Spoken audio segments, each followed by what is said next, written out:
મેહુલભાઈ, તમને એવું લાગે છે કે બધાને એક એક વાર બંધારણ સમજવાની ને વાંચવાની જરૂર છે? બેન, જ્યાં સુધી આ જયારે સમાજના પોતપોતાના અંગત બંધારણો છે, રૂઢિચુસ્તતા છે, સંસ્કારો આ દેશમાં છે, હોવા જોઈએ. પણ તમે એ વિચારો કે આપણે સંસ્કારોની વાત કરીએ તો બલાત્કારમાં તો પહેલા નંબર ઉપર છીએ.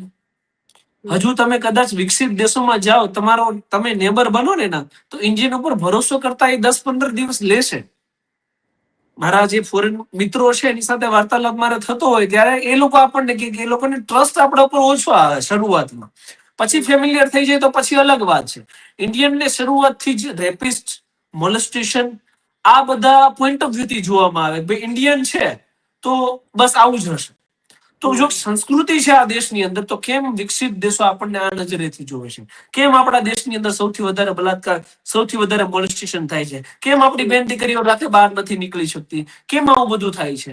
તો કોઈક ના કોઈક સમાજે, સભ્ય સમાજે આ વિચારવું પડશે ને કે તમે બસ સમાજનું બંધારણ છે, અન્ય જ્ઞાતિમાં લગ્ન નહીં થાય, લગ્ન નહીં થાય, આજ કંકોડો હેકા કરશો. તમે એ તો વિચારો કે અમે બલાત્કાર ક્યારે બંધ કરશો, અમારી દીકરીઓની છેડતીઓ ક્યારે બંધ કરશો, એ નહીં વિચાર. હું તો કહું છું તમારે એટલું બધું જો બંધારણનું હોય ને તો મારે ત્યાં સમાજવાળાઓને કેવું છે કે તમે છે ને એક સ્ત્રી ઉછેર કેન્દ્ર બનાવો. એમાં કોઈ પણ ની દીકરી જન્મે ને ત્યાં રાખવાની, શિક્ષણ તમારે આપવાનું, રોજગાર તમારે આપવાનો, સારો છોકરો તમારે ગોદ દેવાનો, બધો ખર્ચો તમારે ઉપાડવાનો. કરો.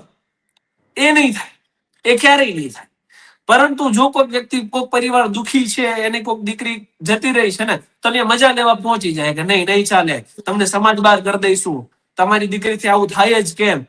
તો વસ્તુ આ છે કે સભ્ય સમાજ જે અગત્યના મુદ્દાઓ છે એ નહીં ઉઠાવે, પરંતુ જે વ્યક્તિગત આઝાદીઓ છે એ છીનવા ચોક્કસથી પહોંચી જશે.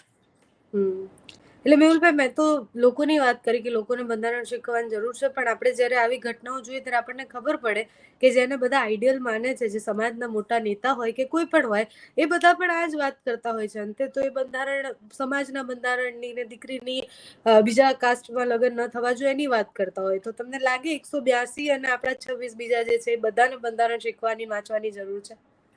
હું તો કહું છું, પહેલા તો આ બધા જે વિધાનસભામાં કાયદા ઘડે ને એને જ એક એક વાર વાંચી લેવા જોઈએ. કારણ કે જયારે આવું લાવે ને કે લગ્ન નોંધણી ફેરફાર, આ તે ફલાણું લોલીપોપ, ત્યારે મને એવું થાય કે આ લોકોને આપણે ત્યાં બેસાડ્યા છે શા માટે?